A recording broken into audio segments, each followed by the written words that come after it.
All right, folks, welcome to another episode of Beyond the Noise, Signals, Stories, and Spicy Takes, the show where we dig into the stories of the people shaping the future of app-based computing, with a special focus on mobile.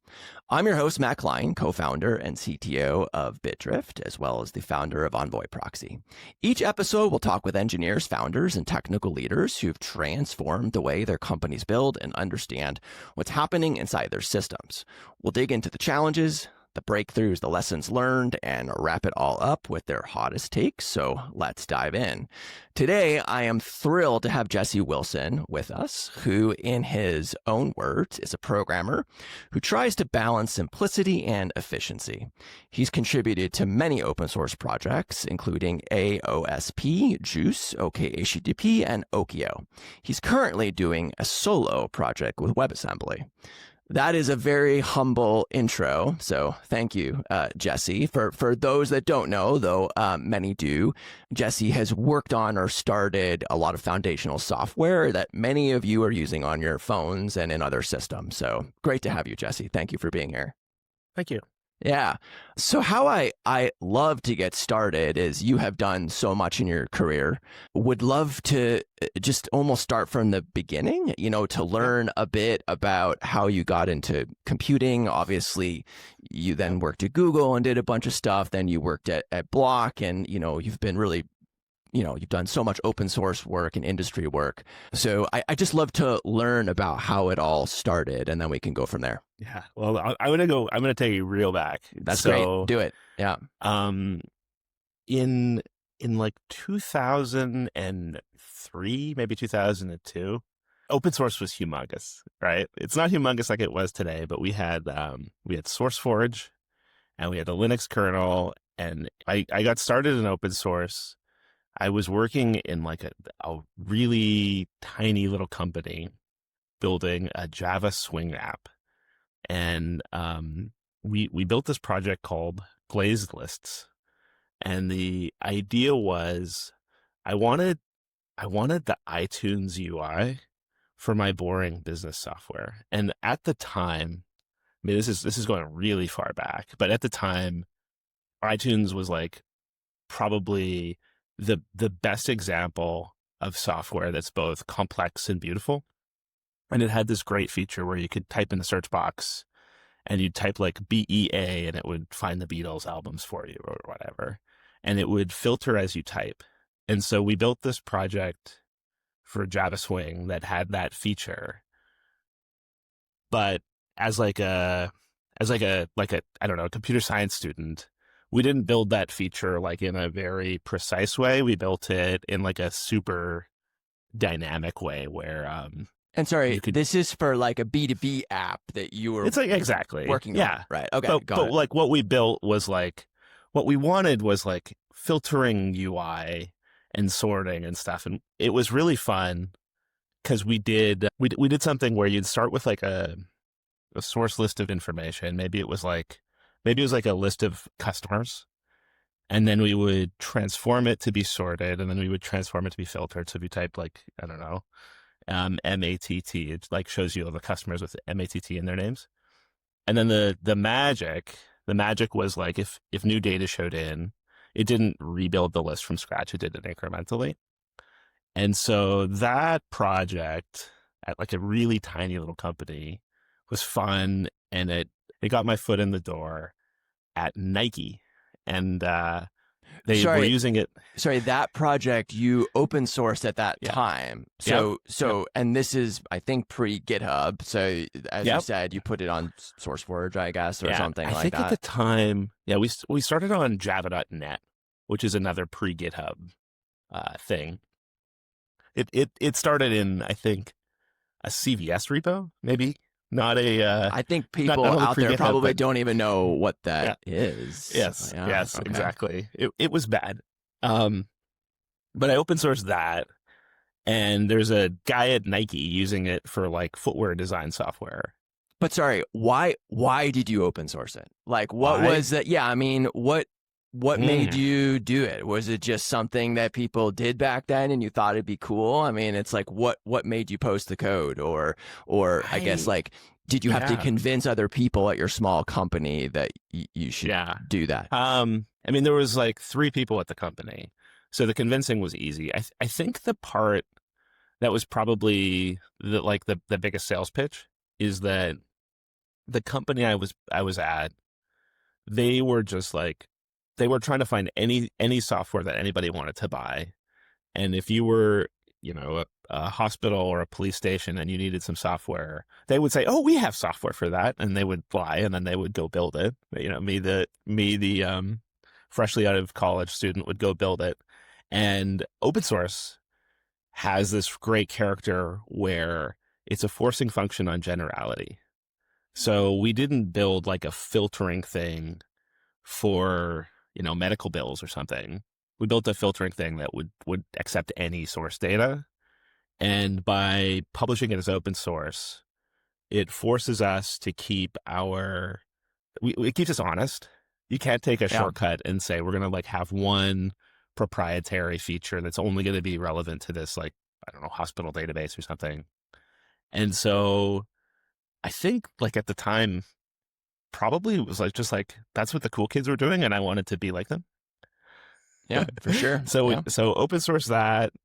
And at the time, this is really going to date me. At the time, the web was not a place where you did interactive applications. It was like anything interactive would happen on desktop apps. And so Nike had an IDE for shoe design, and it was written in Swing, and it used this software. And when they reached out and said, "Hey, do you want to come work for us?"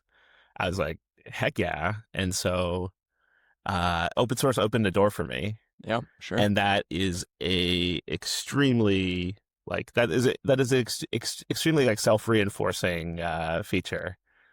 And so I went off and wrote Swing at Nike, and the only real lesson I learned was like you write code for your business problem, it ends up being less reusable because of this sort of like generality thing.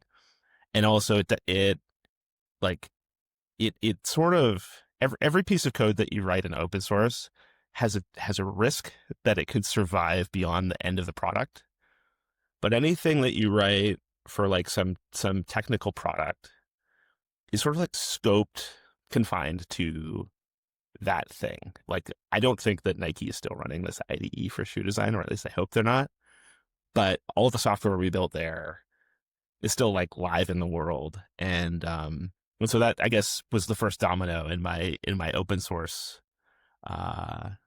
cascade. I don't know. Yeah, I mean, I'm somewhat strange in the sense that I spent most of my career doing proprietary software work, and I contributed a little bit to open source, and I didn't really get into open source until I did Envoy.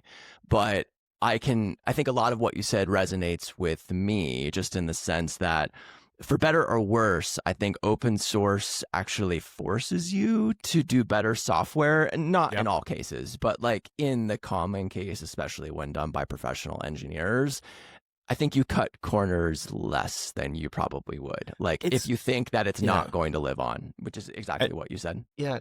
Almost like cutting corners is probably too harsh. It's like in proprietary software, you can have your blinders on and you can say, like, I know that we want to build, maybe you have some limitation, and you say, like, this feature is only going to be able to load a megabyte of data at a time. And if not, I have to statically allocate more, and that's going to be wasteful. And I know that my problem domain is going to, be small.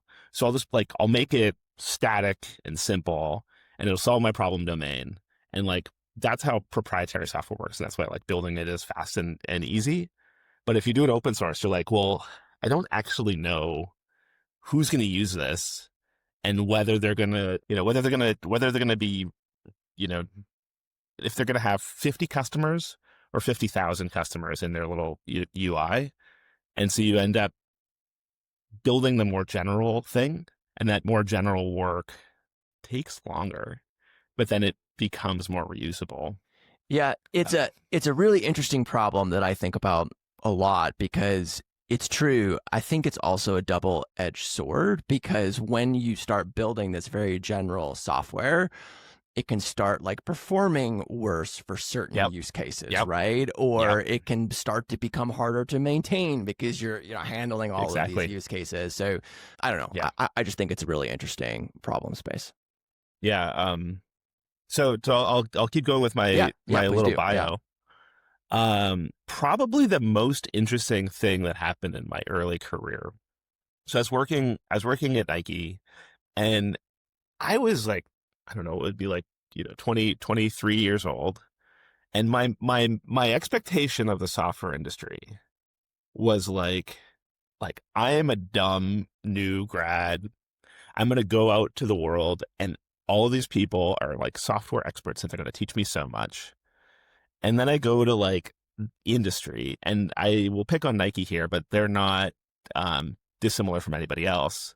It's just like in these companies, the availability of like, I don't know, like expert software engineers was like way lower than I expected it to be. There were a few incredibly great programmers there, Sure.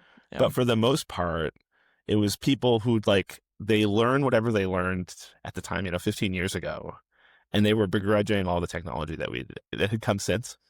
And so I was a little bit disillusioned, and I was like sort of expecting, it's like Nike, big company, amazing.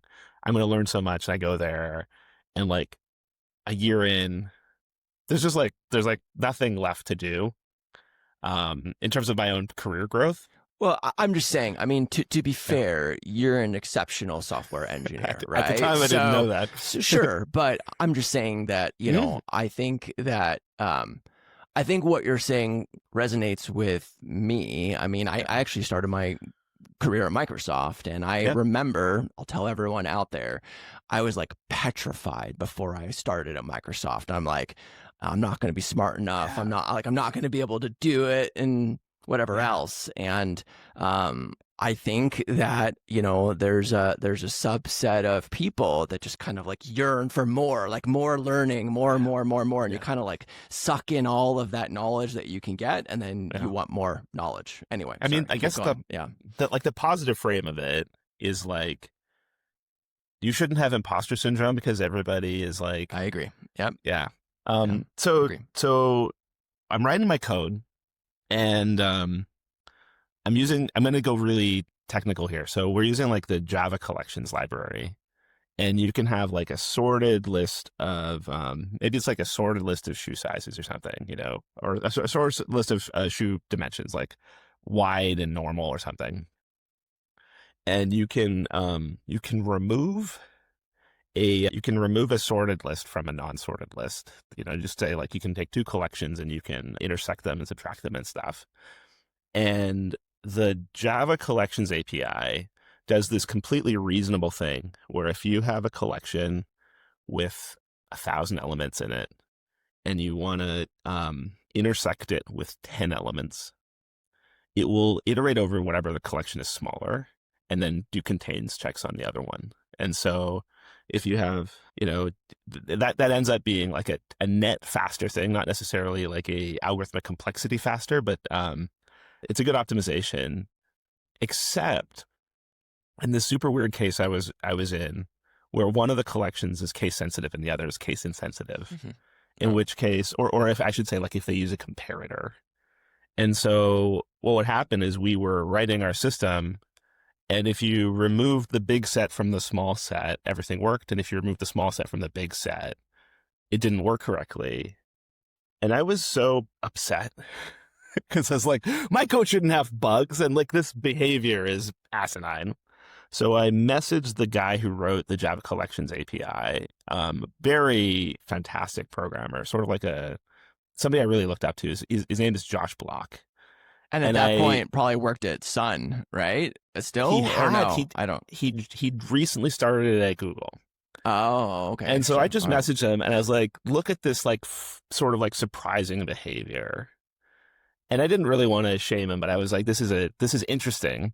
And maybe I was just looking to like reach out to this guy because I'd read his Effective Java book. I really appreciated his work. And that was back time. when people wrote books for like programming stuff. Exactly. Yeah. Dating myself even more. And I didn't realize at the time, but like every interaction between two engineers in tech is a job interview. And I Yeah. email him and I'm like, hey, here's this bug. And he's like, cool. Want to come interview at Google? And like that's sort of like really where both like my career started to accelerate, but also just like my appreciation of like what the process is of this industry, where like getting an interview at Google, especially in 2006, just seemed like so fantastic of an opportunity. Um, and at the time, I was not thinking of myself as like interview at Google material. I was just thinking of myself as like a programmer sort of working his way up the ranks at a shoe company.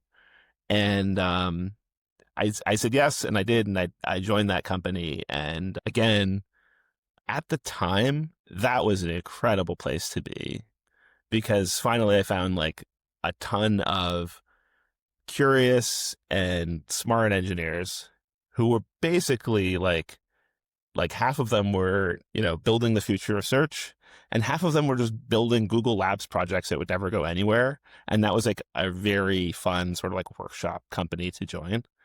I joined like the most boringest product I sort of saw in Google's portfolio, which is the one that employed the most people, which is like the ads team, right?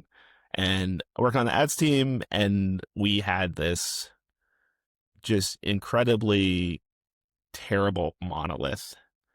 And that, big complicated code base with no tests that was slow was processing, like millions of dollars of Google ad revenue every hour. And that was an incredible recipe to like, do software architecture well, because we had this code base that was written well and written reasonably, but had grown just Sure. so Yeah, much. of course. Like if you're Google in 2006 and suddenly everybody wants to pay you to run ads, the like quick and dirty ad system you built suddenly has 100 engineers contributing to it, and like nothing in the ecosystem was sort of prepared for that amount of growth. And that's where Google Juice was born, as like we need something to make this code base testable. And so we scratched our own itch and did a dependency injection container. The person who created it is Bob Lee, recently departed, rest in peace, absolutely awesome person, and Kevin Beryllian, and they paired up, and I sort of was on the sidelines helping out, and we built just a really cool DI container. And like it gets a bad rap today because it's like my dependency injector just makes all my problems runtime problems. But at the time, it was like those are much nicer problems to have because we can write tests. And like again, at the time, it was like testing your code. We don't have time for that. But like Yeah. even at Google, and we started to build that culture there, and it was really really fulfilling and fun. Yeah. So tell us more. I mean, so you did Juice, and then We did Juice. Yeah. We did Juice and Guava, and the guy who started Juice went off to go work on AOSP, which was like, again, just like really weird random opportunities. Like why is Google doing this like mobile phone project? We're a completely, they were a completely server team. Web was the foundation of the company, and they'd acquired like the Android company, Mhm. and that company had a very different culture to Google. Google had like sort of got this engineering rigor was the name of the game, and like really strict Without design tests. processes. No tests, though. Yeah. Yeah. Well, I mean, like that was that was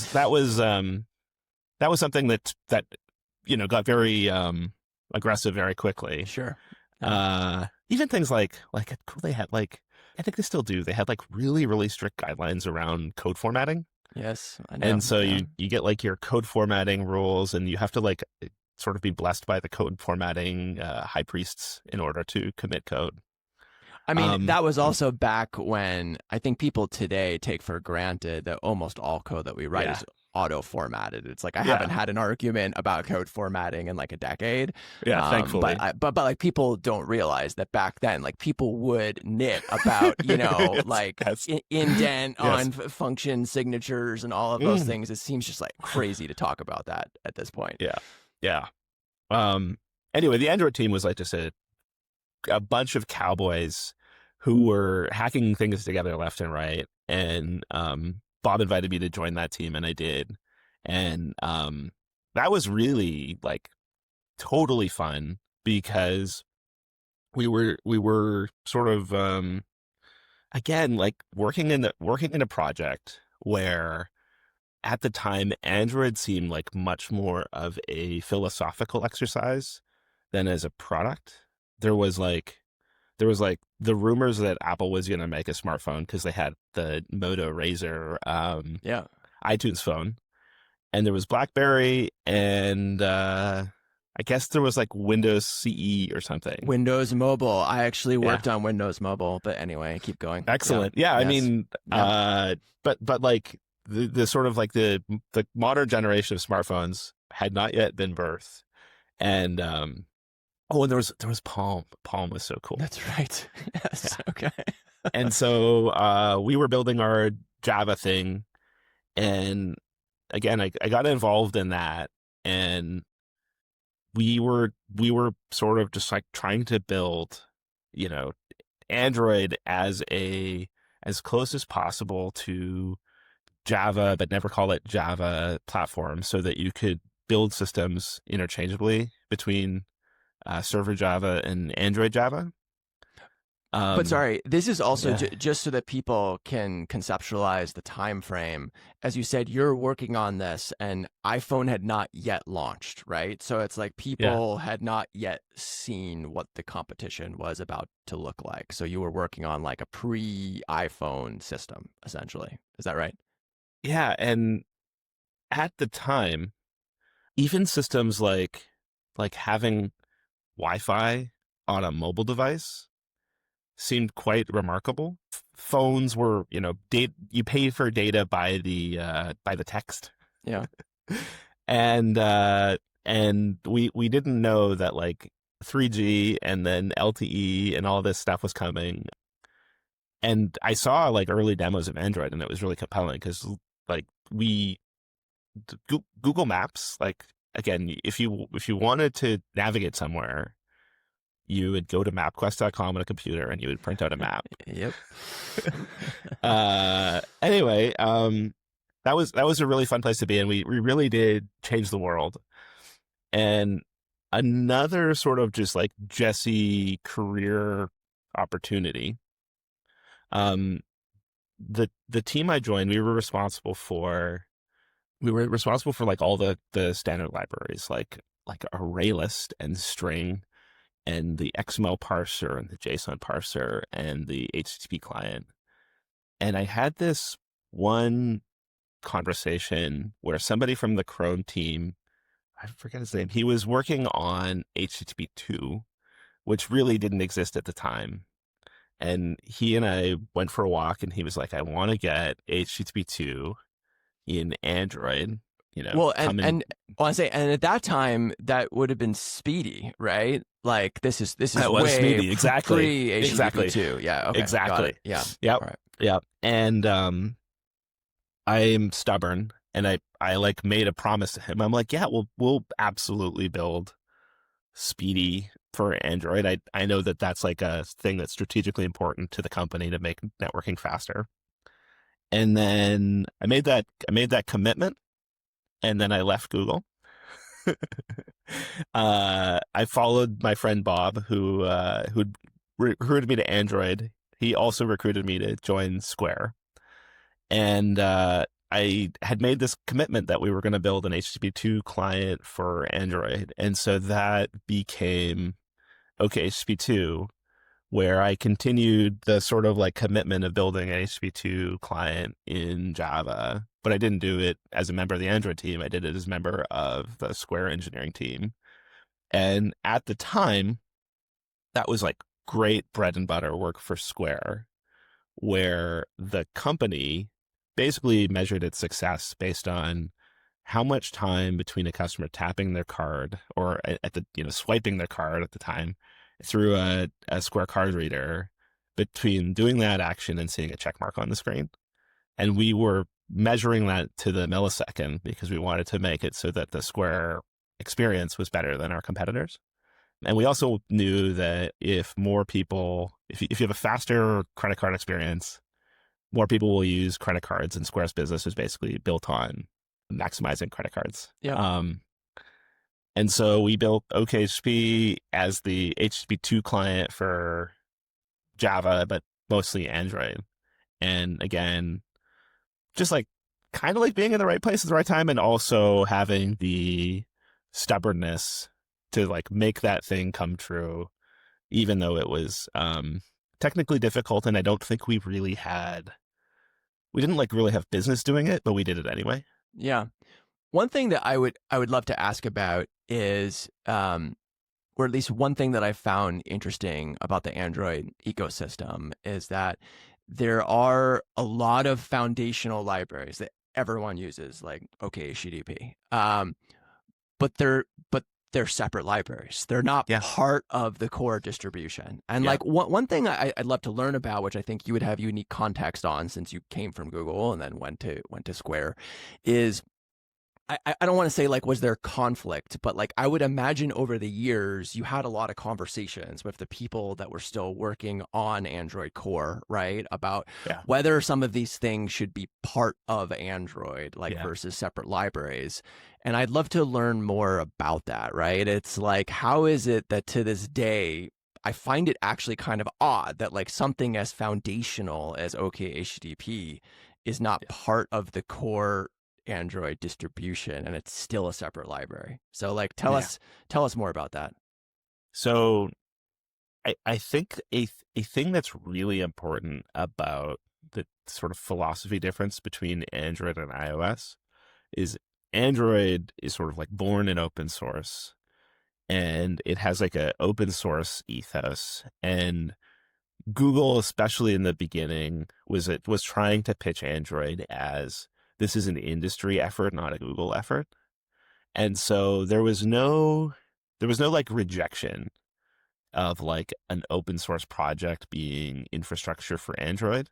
And if you read the Android sources, a ton of it is code authored by Google, but a lot of it is just aggregation of open source components. I mean, it's like built on Linux and Apache Harmony and a bunch of other systems. Skia is like a really important part of Android, and it's just like, invisible infrastructure. And then there's like a real technical benefit to open source in Android, which is that the software is bundled with the application, not with the operating system. And that is an incredible superpower for developers and also for basically revving infrastructure faster. And so if you're writing code on Android today, you can use the Jetpack Compose framework, and you can use the betas or the alphas of Jetpack Compose, and it's sort of like your risk tolerance for how bleeding edge you want to be.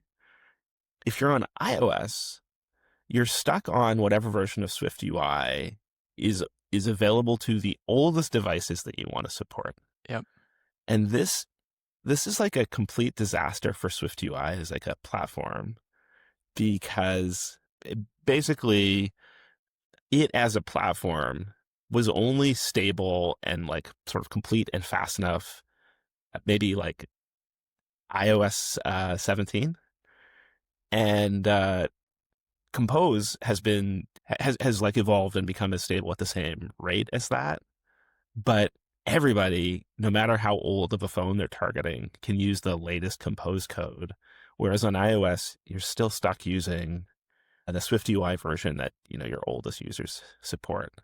And again, so like for OkHttp, it's like, well, Google wants the best HTTP2 experience, which means like they want the jar file to ship with the apps, or the library to ship with the apps, because then the apps have sort of like the maximum incentive to use the latest version with the latest fixes and the latest TLS configuration and stuff like that.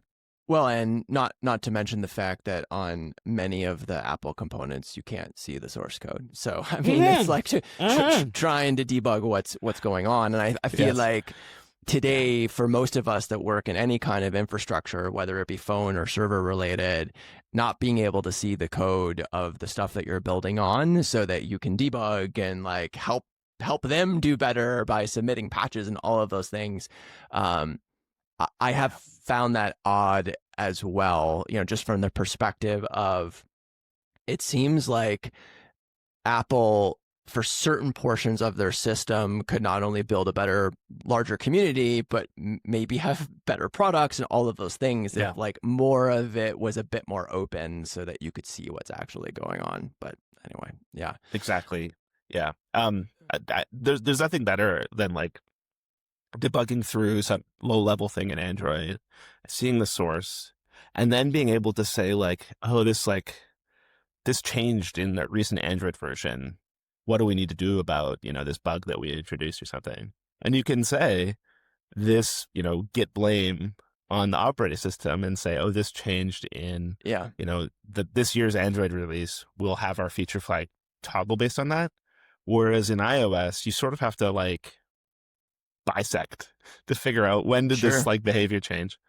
Well, and not to mention the fact that if you're fortunate enough to work at a company like Square, obviously not on the app that's running on the consumer phones, but like for the devices that Square Block sells, I mean, they obviously like own the whole thing, right? So it's like if push comes to shove, they can patch the Android OS and they can have a Linux patch and all of those things, which makes it, as you say, faster to iterate on problems for sure. Yeah, definitely. So I guess just, to continue on what I was asking you, was there ever discussions about, I don't know, like bringing OkHttp or something that foundational, like into the Android core, or was it just accepted that like this is going to be a separate library that everyone uses? All right, so I'll give you some real sort of inside baseball here. So there was HTTP URL connection, which is like the Android built-in, or I guess the Java library, standard library HTTP thing. OkHTP started life as a fork of that, and then we changed the implementation to support HTTP2, and then we changed the API. So it doesn't look like that at all anymore. But if you look like deep enough to see things like where our header parsing code comes from, it's from that. Google in 2014 or something, imported OkHTP as a third-party library in the OS, but it's invisible to the public API. And so it powers that API that originally was a fork of. And they don't really want to say we ship OkHTP, like 5.1 in the library, because then you lose that unbundling advantage. But the Chrome team is now working on HTTP 3. History rhymes. And now they're keen to get like an HTTP 3 client into Android so that all the apps can do it. And we have ourselves the first like genuine like conflict of interest or conflict of goals here, where app developers, for the most part, are using OkHTP, not because it's the best API HTTP client today. I think it is, but not because of that. They're using it because it was the best HTTP client 10 years ago. Sure. When they made that decision. And now, like, changing their mind on it is hard. The Chrome team has a library in Android, I don't know, Android 30 or something, called the HTTP client, and it's built on the Chrome networking stack. And nothing would the team who maintains the Chrome networking stack like better than for every app developer to switch from OkHTP to the one that's built into the platform. But that's a big, complicated, invasive code change. And the benefits are sort of like, you get the potential benefit of HTTP 3, or maybe the real benefit of HTTP 3. But the cost is that the abstraction in that built into the OS HTTP client is very high level. anyway, so like I've been meeting with them and trying to find a way that we can get the HTTP3 features from Cronet Yeah. available to people who are using the OkHttp API. And I'm just that is a yeah. big, So, complicated process. Yeah, go ahead. I'm just laughing because I had actually joked to someone that I was going to ask you about the issue that's been open in OkHttp for like 8 years around Yeah. like when it's going to support HTTP 3. Yeah, yeah, yeah. Yeah. But you actually brought it up. So Yeah. Yeah. I think the part of HTTP 3, I've got like a bunch of different tangents. So HTTP 3 is big and complicated, and the amount of code to implement is probably larger yeah, it's a lot. than It's a lot. it's a lot. Yeah. And so like having OkHttp depend on a third party library to like, there's a library called Quiche that Yep. implements, but the hazard of that is like, maybe this is the drawback of vendoring or embedding your HTTP client. It's like, now we make your application a megabyte larger for the possibility that you can negotiate an HTTP 3 session. Mm-hmm. Yep. And our APIs are all sort of like, they all make assumptions about how the TLS handshake will work. And it's different in HTTP 3. And like, we painted ourselves in a corner where we sort of just like, of course it's built on TCP. And that there's some hazards to getting all of that working. I would really like to make it so that app developers who are using OkHttp's APIs today will get an HTTP 3 connection in the future without making any code changes. Right.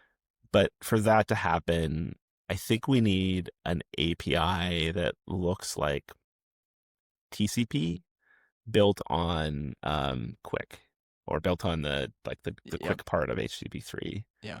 Which is different from an API that like looks like UDP. Right. So Yeah, I mean, this is actually why I was asking, because I Yeah. think this is it's a super interesting topic, because you're balancing a lot of different concerns. You're balancing, as you said, the ability to iterate faster on code embedded on your app, but there's considerable size concerns.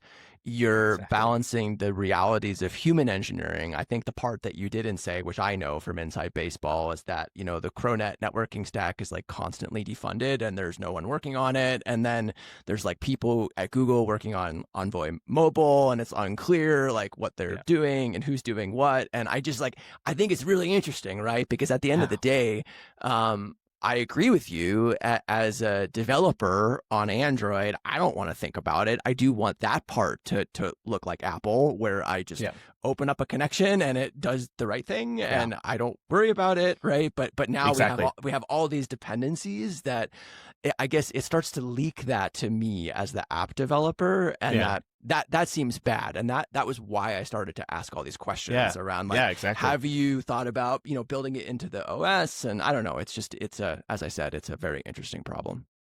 One thing that I really haven't done is like, what would it look like to really just try and do it, to bare knuckle it and build quick underpinnings like in Kotlin?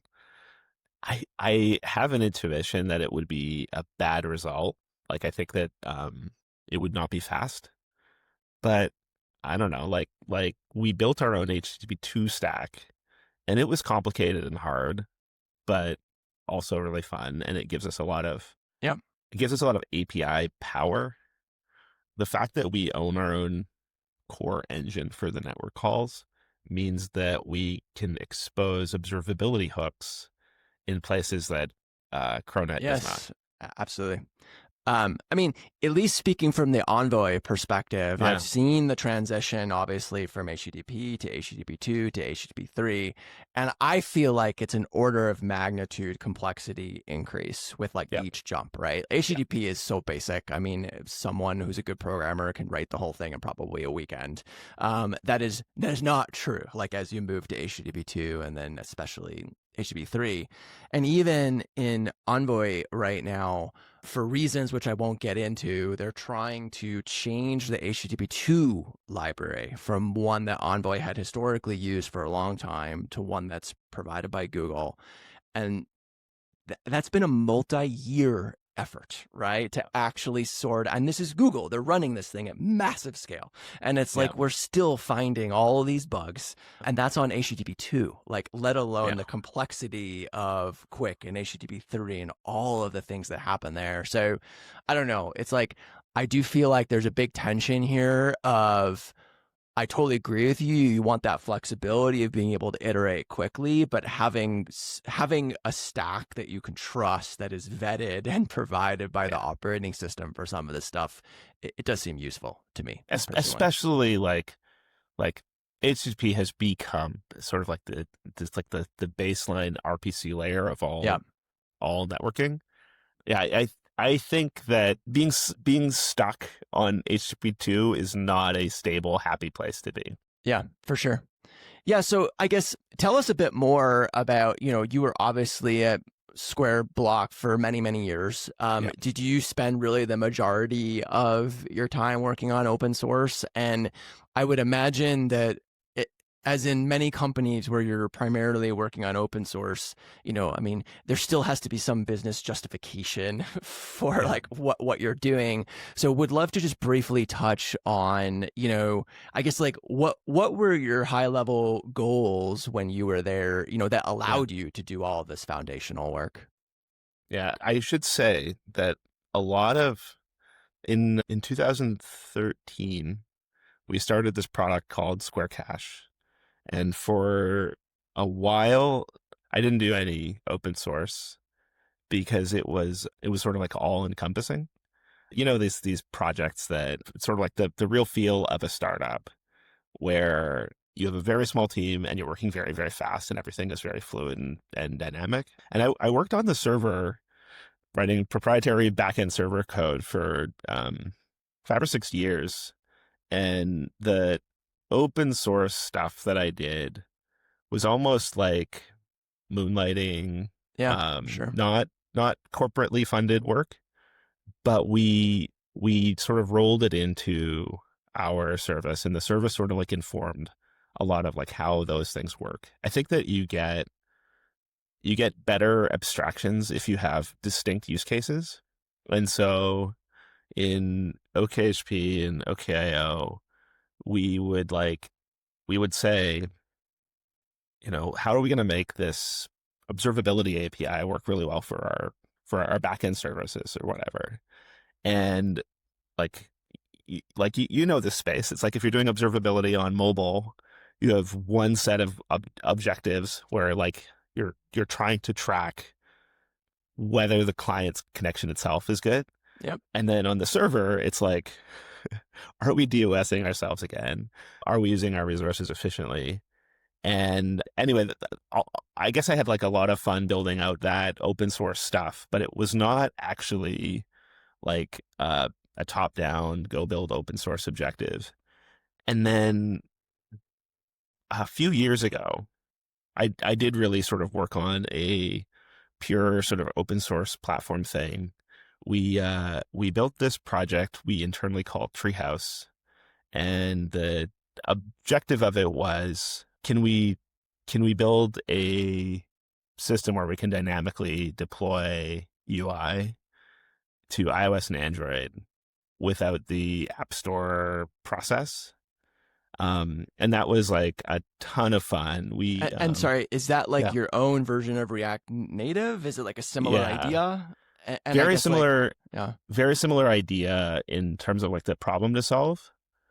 I think like if you're building mobile stuff, React Native, I think, is just like aside from a lot of like platform aesthetics, I think that React Native is a sort of structurally better platform because you write your code once, and like writing your code twice does not cost you twice as much. It costs you like 5 times as much because you create a whole bunch of coordination overhead. And then you can deploy your code dynamically. Yes. And deploy your code dynamically is amazing. And again, like having worked on the server for so long, I got addicted to that. And then I go work on the client and it's like, hey, the client's like making a bad network call here. Let's fix it. And the mobile engineers are like, oh yeah, we fixed that 3 months ago, but there's a long tail of users who haven't updated their apps. And so we wanted to fix that problem, but we didn't want to do React Native specifically because we wanted to do Kotlin source language. And I see. Okay, got it. Yeah.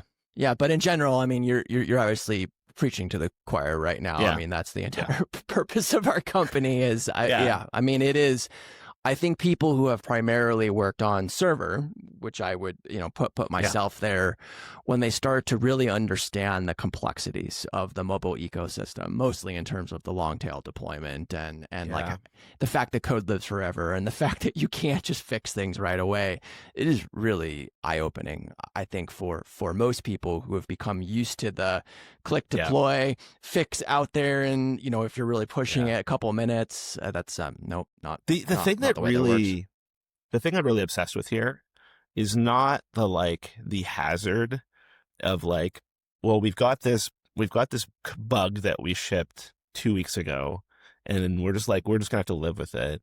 The thing that really like hurts me in my soul is like, because we can have those bugs and be stuck with them, mobile has this really sort of like archaic QA process. Yes, where it's just like the old days. Yeah, it's like, well, we're going to send this version of this code to our users, and if there's any bugs in it, we need to either have feature flags we can control or whatever. And so we get this big complicated QI process, and just changing the label on a button. It's like, let's change the label on the button. It's like, well, what if it drops our, conversion rate of our funnel by 5%? It's like, well, then we can't change the label on the button. We have to use a feature flag to change the label of the button. Yep. And then like everything in mobile costs like 10 times as much as it does on web or server.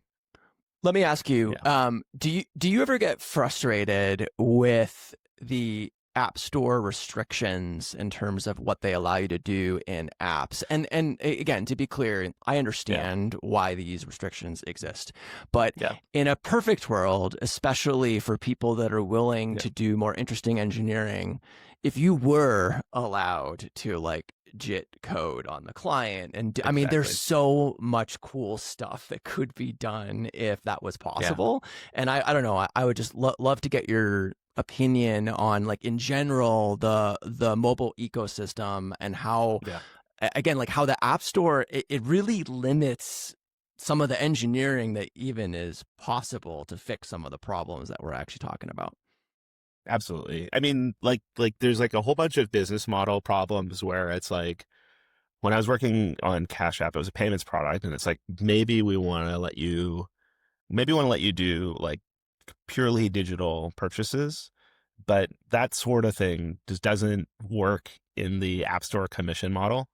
And then we have this established pattern, which is that systems like Lua and JavaScript core exist, and you can dynamically run code as long as it's interpreted. And that constraint is just 100% fake. Like we have the software technology to download and execute code safely, and Safari will download and execute code and run it at native speed, but mobile apps are not trusted to do this. And I think that it holds the entire industry back.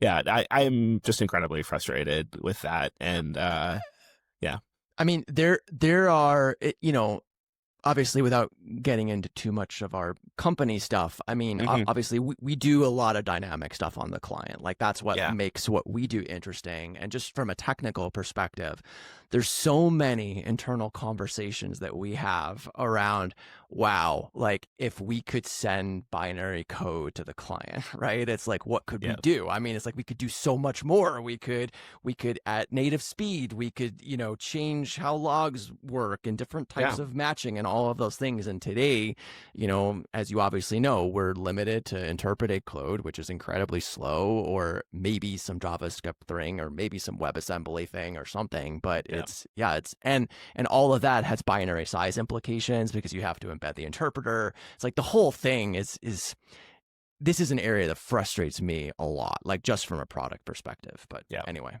yeah. Yeah. Absolutely. So did you, I mean, we could talk about this all day. Would love to learn a little more about, you obviously decided to leave Block and now you're Yeah. doing your own thing. Yeah. I don't know what you can share, but Okay. I mean, Yeah. like what, I guess, is there anything more that you want to share about your time at Block? Yeah. And I mean, I had yeah, a ton of fun. It was a great place to work, and especially in the early days, it felt like one of these fabled environments like Bell Labs, or this like early time at the Android team, where just like innovation is happening and everything is permissionless and there's a lot of trust. And so I'm looking for some new opportunity where I can have that sort of like research lab sort of experience. And right now, there's a technology I'm totally obsessed with, which is WebAssembly. And the thing I'm excited about for WebAssembly is that it has that dynamic behavior that we're talking about. But the place where I think it's going to like really sort of change computing is on the server. And there's a product I'm playing with that looks awesome. It's called Spin. And yep, instead of uploading a Docker container to a thing, you upload a WebAssembly program to a thing. And what I think is like completely wild is that it finally and like clearly is going to destroy the microservices monolith forced chain or forced choice that doesn't actually exist and is completely fake. So you'll be able to write big complicated applications with WebAssembly and deploy them independently of how you operate them. So I just am so excited about what that means for computing.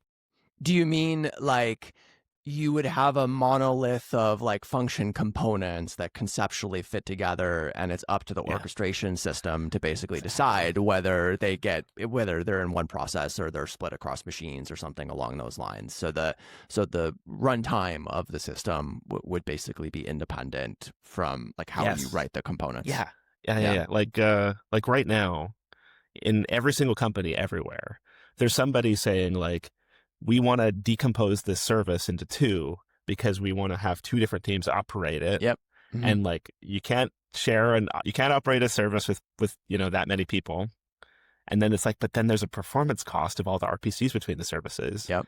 And we're looking down a future where I can operate the code that I own, and also all of that code will run in the same process with like zero latency. Yeah.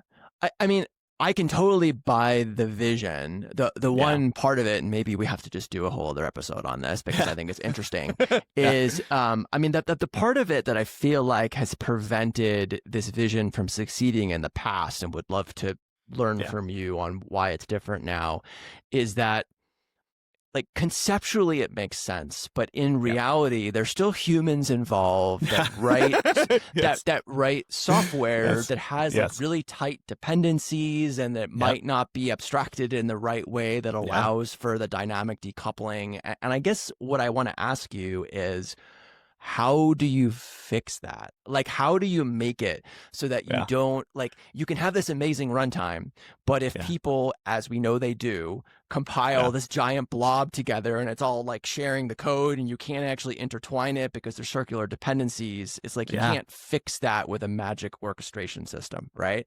So it almost seems like it has to be part of a new language or like a new way of writing code or something like that. And like, that's the part that I'm like a little hazy on.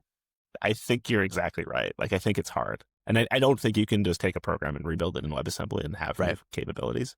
Yeah. This is a great conversation to have with like somebody who does Envoy, because Envoy is an orchestration system if you squint, right? Maybe, I don't know if you think of it that way, but like if HTTP is our function call mechanism, and WebAssembly can say, you're making an HTTP call to the session service. Why don't I just give you the session service and you can call it in process? Right. So get so cool. Yeah, no. Yeah. I mean, it again, like it makes sense to me from a conceptual basis, and I've seen different efforts in this area. I guess I'll be honest, I'm skeptical that this is not a problem that can be solely solved by like exciting orchestration technologies and WebAssembly, right? Yes, it's like there are human like organizational issues here and how people write code and all of those things that I think have to be solved as well. But it certainly makes sense. So are you, I mean, again, like you're on your own now. So are you starting something new, or are you just experimenting? I mean, it's like, what are you up to these days? Right now, I am just playing with the technology, and I am simultaneously like extremely excited about the possibilities, and a bit humbled and disappointed by the realities. Yes, where like the WebAssembly has this thing called the component model, and it's just like incredibly thoughtful about capabilities and things like that, but it's also like complicated and incomplete, or maybe incomplete's the wrong phrase. Like it's just not done yet. There's a lot of work to do in the ecosystem to sort of make that objective real. Anyway, I'm playing with it, getting comfortable with it, and I don't know if that'll be what I'm working on, 24 months from now, or if I will retreat and just go build more mobile stuff. Yeah, I mean, I'll say that this is refreshing. You're the first person that I've had on the podcast that didn't, start talking about artificial intelligence. So, I mean, I'm just saying, like, there are other interesting problems in computing that are not artificial intelligence. Absolutely. I'm just going to say, like, I am so much more excited about WebAssembly than I am about LLMs. Well, that is an interesting note to end on. And I think there'll be more for us to discuss in the future. But I guess within the computing space, we're obviously talking about, WebAssembly, and that's what you're excited about. Are there any other technologies and things that you think are going to be interesting over the next few years, whether it be in mobile or other areas? Having done mobile for a very long time, I'm incredibly excited about the web. I feel like the last time I really seriously interacted with the web, browser incompatibility was complicated and everything was difficult. And part of this project I'm working on right now, I'm doing a lot of web stuff, and it's just really cool what you can do with stuff like CSS animations and all of the sort of like minimal things you want to write a really compelling app are available on the web. And then maybe one thing that's sort of tangential to that is I'm really excited about the Servo project, which will be, it's super early, but a new web rendering engine that could power a new browser is happening, and it's technically super interesting. Do you think then? See, it seems like if you look at it from the mobile side of things, people initially did a lot of mobile web apps, like progressive web apps, and then everyone was like, "Oh, we're going to native," but then it has all the problems that we've been talking about the slow deploy speeds. Do you think that's wrong? Like, do you actually think that we should be doing more web apps on mobile? Like, if that was better? Yeah. So if you look at your Mac's desktop 20 years ago, we started this conversation. I was talking about iTunes and how excited I was about iTunes. There was so many rich desktop apps that were like Mac only, and I love like sort of like the Mac-assed Mac apps idea. And if I look at my Mac today, it's like 100 Electron apps and a web browser, and like my music player is an Electron app, my communication thing, my email thing, it's all Electron. And I believe that like the desktop as an application platform is basically dead. And that's fine. Like the web is just a great place to build desktop apps. Yep. And I think that the same could be true of mobile if we, the engineering community, do our work. and like try and bring that future forward. I think that like there's almost nothing that the web technology can't do unless it's been forbidden from doing so. Right. And even though I think there's still a lot of really exciting space to explore, Yeah. like web apps are absolutely as fast as native apps for anything you really want to measure. And the reason that we're like obsessed with native apps, sort of like as an industry, is because there was a very long time where they were dramatically better, and I just think that like the web has caught up. Interesting. Well, I think that's a fantastic place to end. So thank you, Jesse. This was a great conversation. Would love to keep up with you on what you're building and maybe have you come back on and tell us more about it. So Yes. anyway, thank you. That's a wrap for this episode of Beyond the Noise, Signals, Stories, and Spicy Takes. Huge thanks to Jesse for joining and sharing his story. You can find this episode and all past ones on the bitdrift YouTube channel. If you had fun, drop us a review, tell your friends, or yell your favorite hot take into the void. And just make sure to tag us. I'm Matt Klein, and I will see you next time. Thanks again.